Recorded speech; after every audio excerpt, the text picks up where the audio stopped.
Hello everyone, I'm Babli Jonathan and this is the 6 p.m. primetime newscast on Equinox television, live from our headquarters in Cameroon's economic capital, Douala.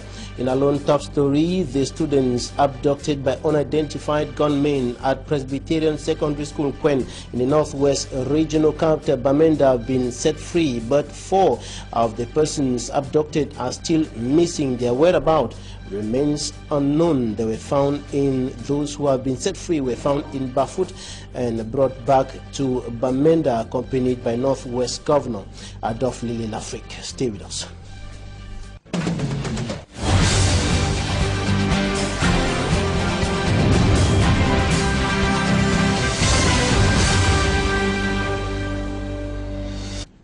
Thanks, ladies and gentlemen, for joining us on this edition of the Primetime News on Equinox Television. The close to 80 students of Presbyterian Secondary School, Bafut Presbyterian Secondary School, Quen, in the Bamenda 3 subdivision, who were abducted by unidentified gunmen, have been set free. They were found in Bafut and brought back to the regional capital, Bamenda, accompanied by elements of the National Armed Forces and the Northwest Governor Adolphe Lafrique. But 4 of those who were abducted by unidentified gunmen are still missing. It should be noted that the government of the Republic of Cameroon has pointed an accusing finger on pro-independence fighters, saying that they abducted the students of Presbyterian Secondary School, Quen, in the Bamenda 3 subdivision. But the separatists on their part issued a communique saying that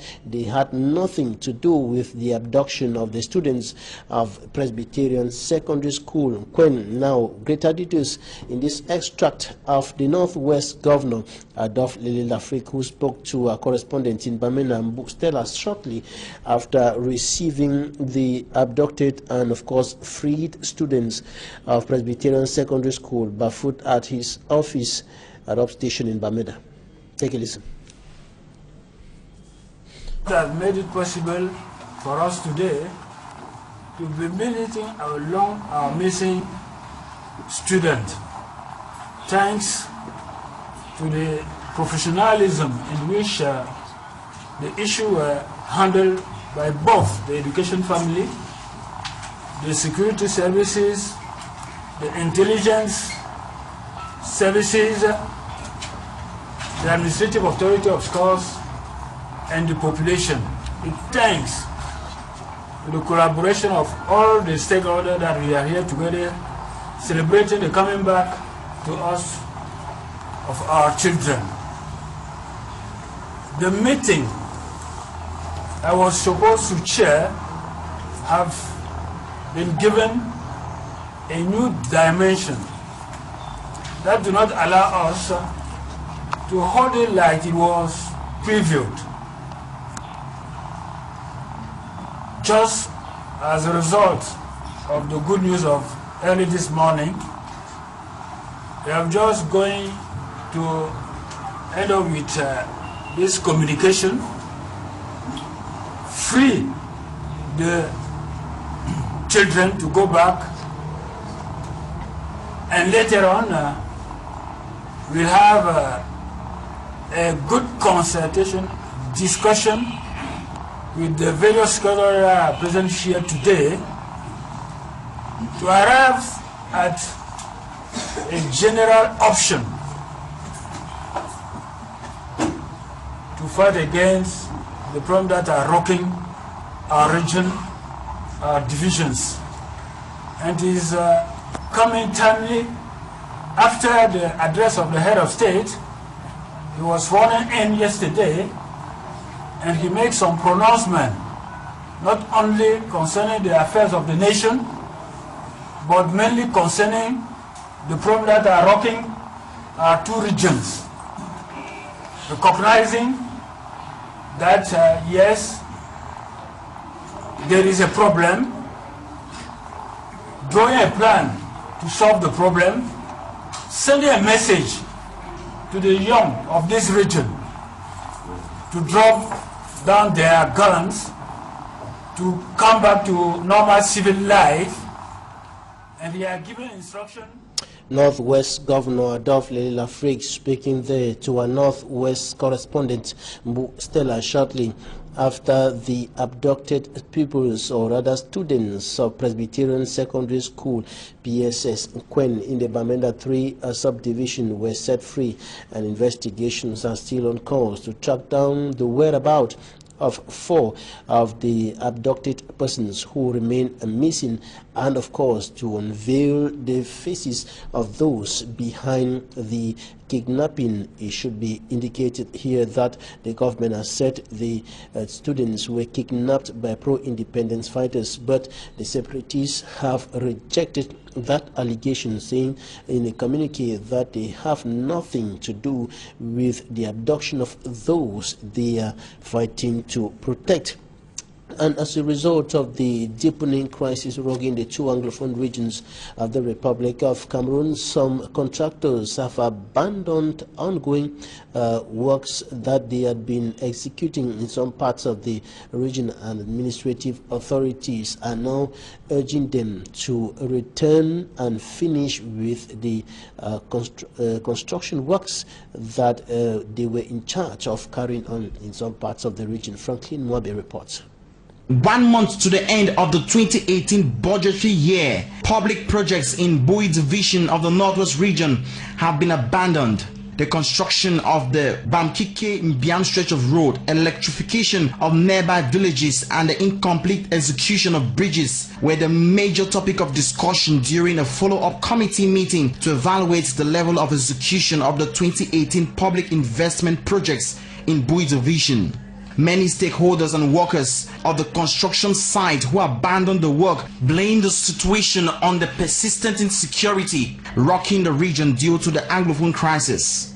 The senior divisional officer of Bui division lashed out on the contractors, warning them that if the projects are not completed before the end of the public investment budgetary year, the contractors will be charged to court. As of now, it is only a miracle that can save the contractors, as the execution rate stands at 45%, with many of the construction workers gone few months to the end of the 2018 budgetary year. Get us open ahead to see if you know.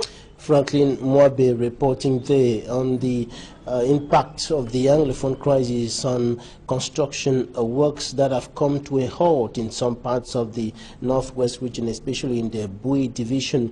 And of course, the senior divisional officer has now given an injunction urging the contractors to return and finish up with the construction works. But the question is, how are they going to return and carry on with the construction works in the present atmosphere marked by insecurity, gun battles, killings and abductions of persons in several parts of the 2 Anglophone regions of the country? And now we talk about yesterday's inaugural speech of the President of the Republic, Paul Biya, who addressed the nation shortly after pronouncing the phrase, "I do so swear." That is the oath-taking ceremony that took place yesterday at the Hemicycle in the nation's political capital, Yaoundé. And shortly after that ceremony, we caught up with a political scientist and former Minister of Forestry and Wildlife, Professor Elvis Ngolengola, and this is what he said. His reaction, his analysis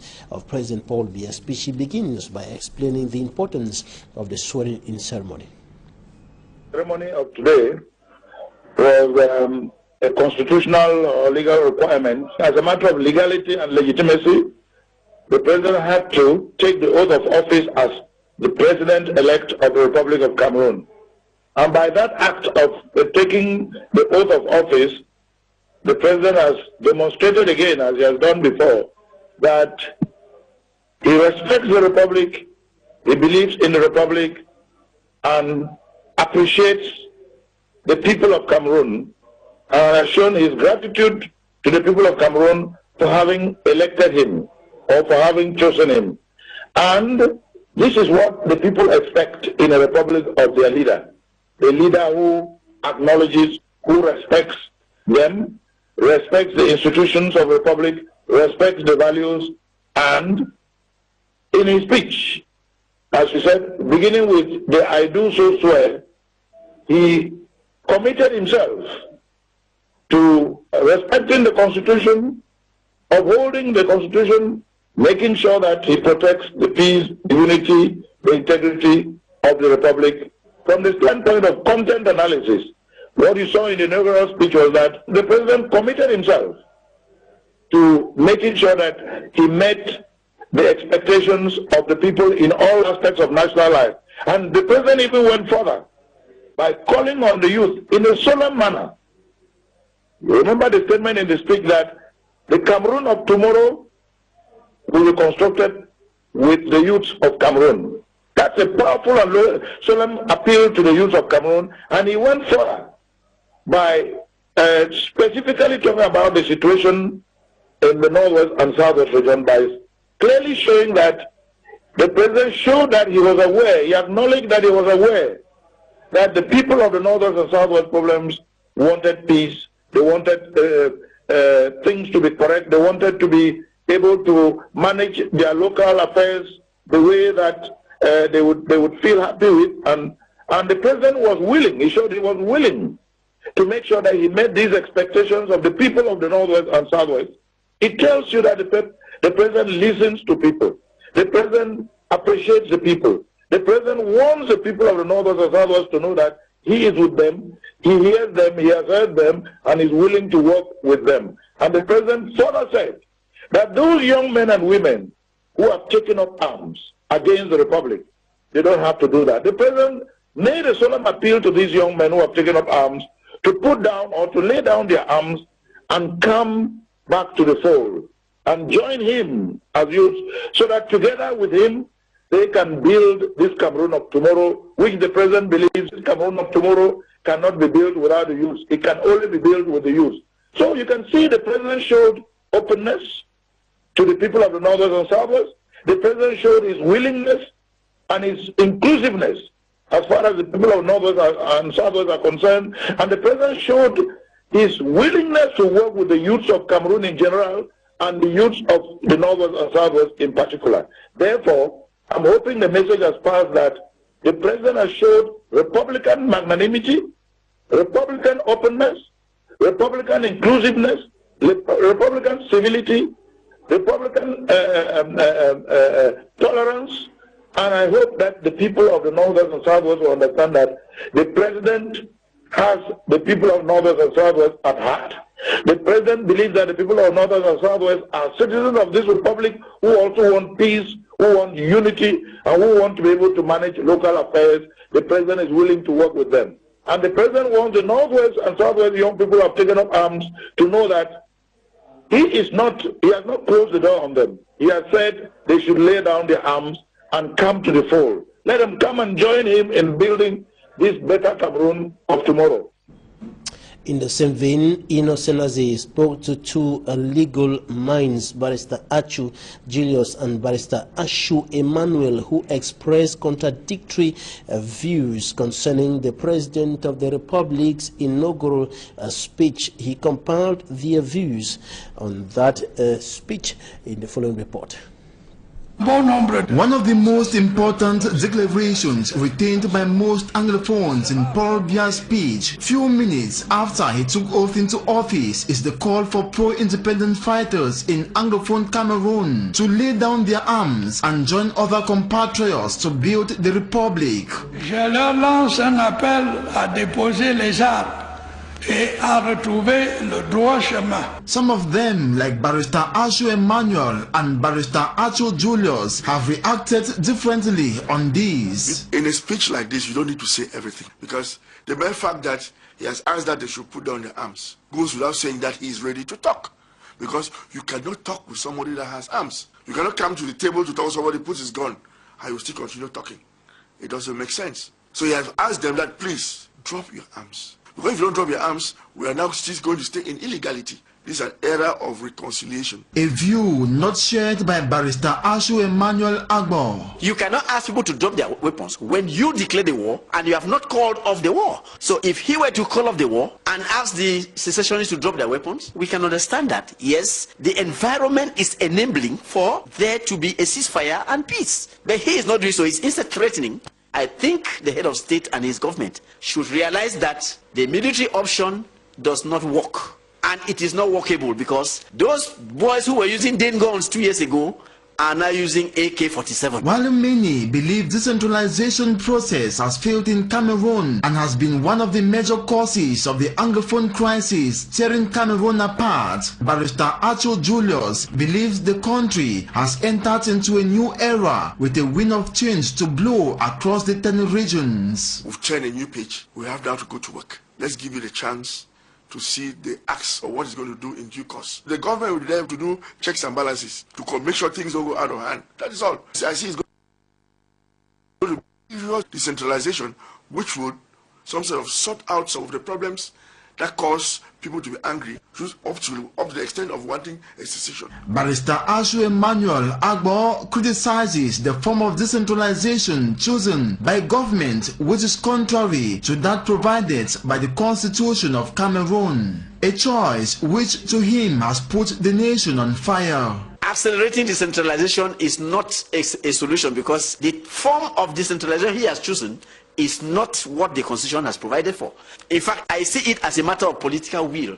If he wanted to apply the decentralization provided by the Constitution, this matter would have been long over. We have asked him to do away with the government delegates. That is not done. To allow the mayors exercise full power, full authority. That is not done, because the system of government he has put in place relies on taking away powers from those authorities. Though both individuals might be having contrasting opinions about the head of state's inaugural declaration, they both brandished dialogue and pray for it to be granted pride of place, with a soft heart and goodwill for peace to return and the opportunity seized for the modernization of Cameroon. And Barrister Ashu Emmanuel, speaking to EQUINOXE Senazi, who equally went further to elaborate on the economic and social impact of the Anglophone crisis that has continued deepening for more than 2 years today, leaving several villages deserted, several houses burnt down, persons killed, and of course enterprises crumbled. And the barrister at law indicated that the crisis will extend and affect the entire nation if an inclusive and meaningful dialogue is not engaged by government. Take a listen to Barrister Ashu Emmanuel.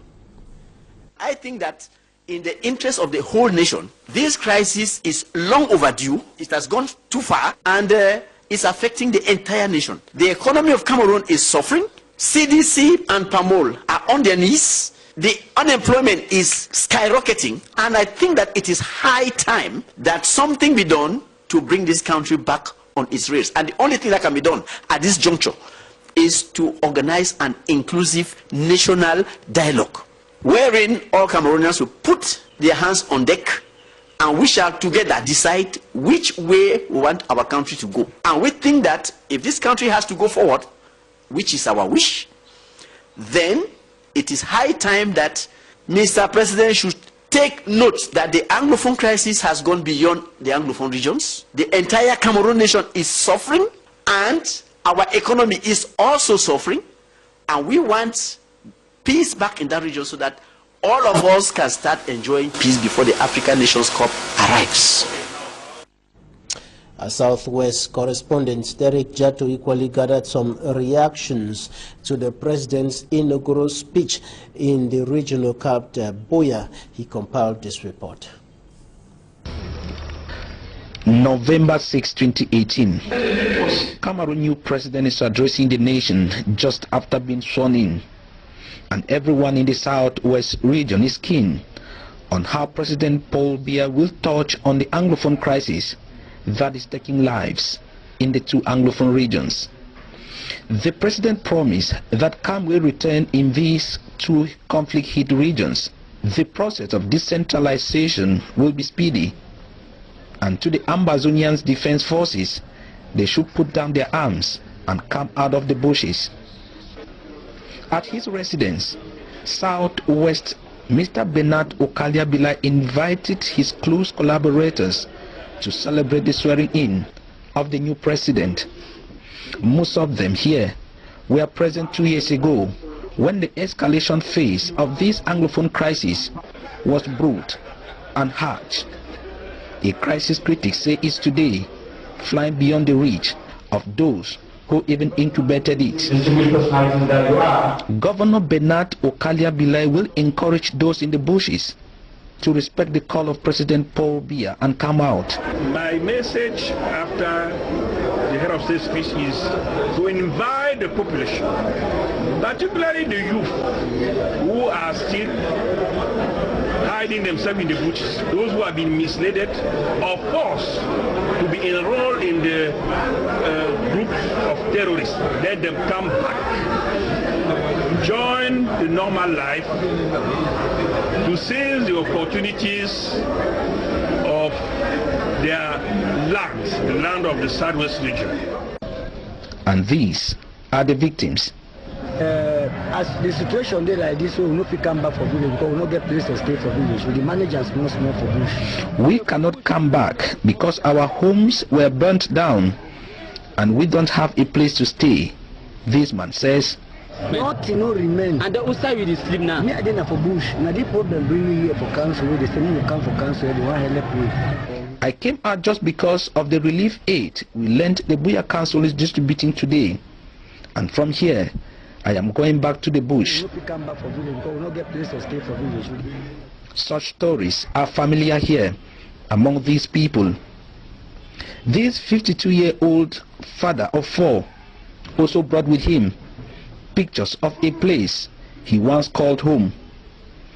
This is where my 4-room house was constructed, he pointed.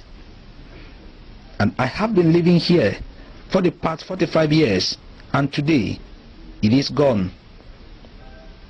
In their 100, and on the invitation of the mayor of Buya, stories of these internally displaced persons, critics say paint a true picture of a people that have paid the price of a war, a child whose parents are missing, orphans, widows, the fractured, and the amputated. All because of the Anglophone crisis. Mayor Ekema Patrick Esunge, the mayor of the Buya Council, will let us step out and tell them that President Paul Biya is having good thought about them and their situation. The President of the Republic sent to us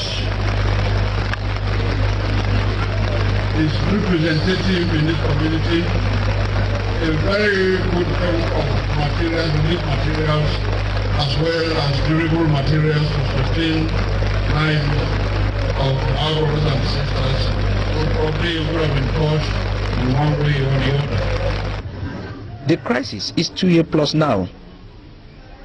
And even this day of the swearing in of the new president, gunshot were still heard again in Buya, the Southwest regional capital. This is my plea. The Bible says in 2 Chronicles chapter 7 verse 14, it says, when my people humble themselves and they pray and they come together and repent, I will hear from heaven and I will heal their land. This land of Buya needs to be healed.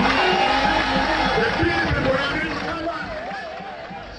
And the people of Gazawa subdivision in the far north region of the Republic of Cameroon speaking to EQUINOXE television shortly after the swearing in a ceremony of President Paul Biya called on the head of state to do everything possible to improve on their living conditions by providing technical and material help to the poor farmers in the region. For me, Armstrong Sanda reports.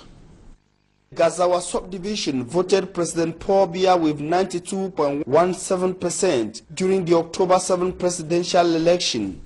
After his victory and oath-taking ceremony, Gazawa CPDM party supporters and those of Bogo subdivision in the Diamare division, far north region of the country, gathered to celebrate the start of his new mandate. After sending President Paul Biya up the ladder, Gazawa militants said they expect to eat good fruits from their champion. They expressed the wish that the president, their champion, invest more in agriculture, which is the main source of livelihood to the population of the subdivision. To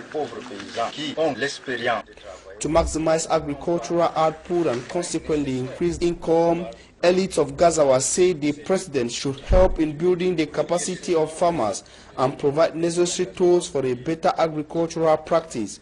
Some elites talk about the improvement of the production of onion, which is increasingly becoming scarce and expensive in Gazawa subdivision. Just like the population of Gazawa subdivision, most Cameroonians are looking up to President Paul Biya for a practical amelioration of their living conditions as he drives Cameroon along the 7 years mandate.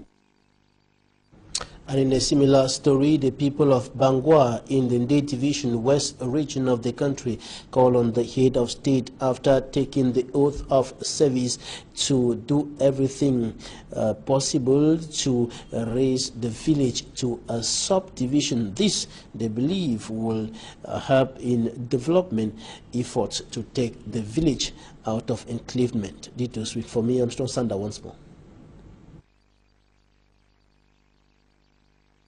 Militants and sympathizers of the CPDM party in Bangwa, Nde division of the West region of Cameroon, did not miss out on the oath-taking ceremony of President Paul Biya.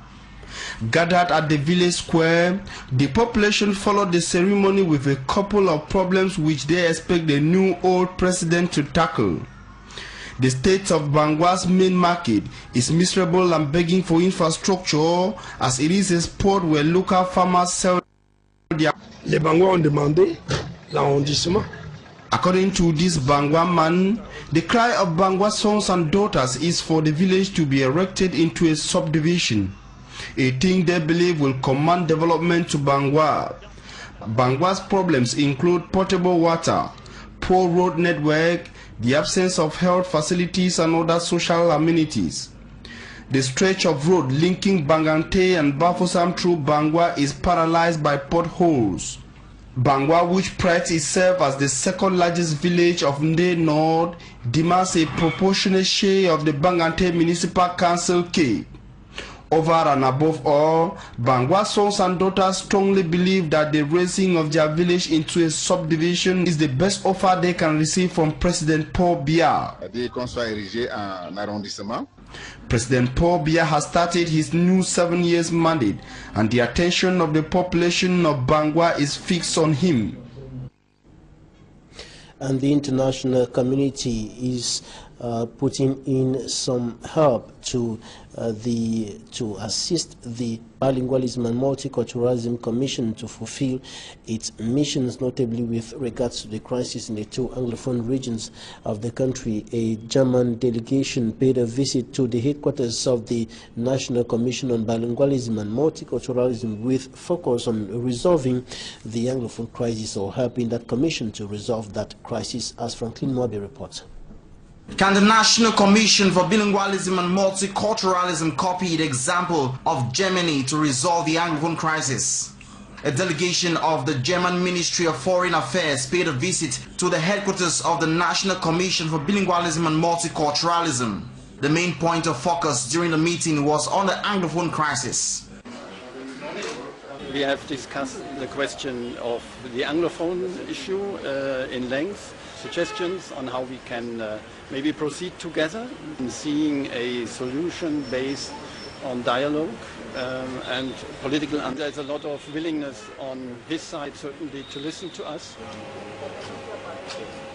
If the head of the German delegation recognized the willingness of the National Commission for Bilingualism and Multiculturalism to solve the crisis, then Germany will offer Cameroon some opportunities. Speaking of Germany, the country is divided into 16 landers, which are states, and each state has got its own constitution, an elected assembly, and a government, while all of them come under the federal government based in Berlin.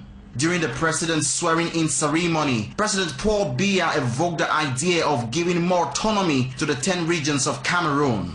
If the president keeps to his words, then Cameroon will look more like Germany in its administration.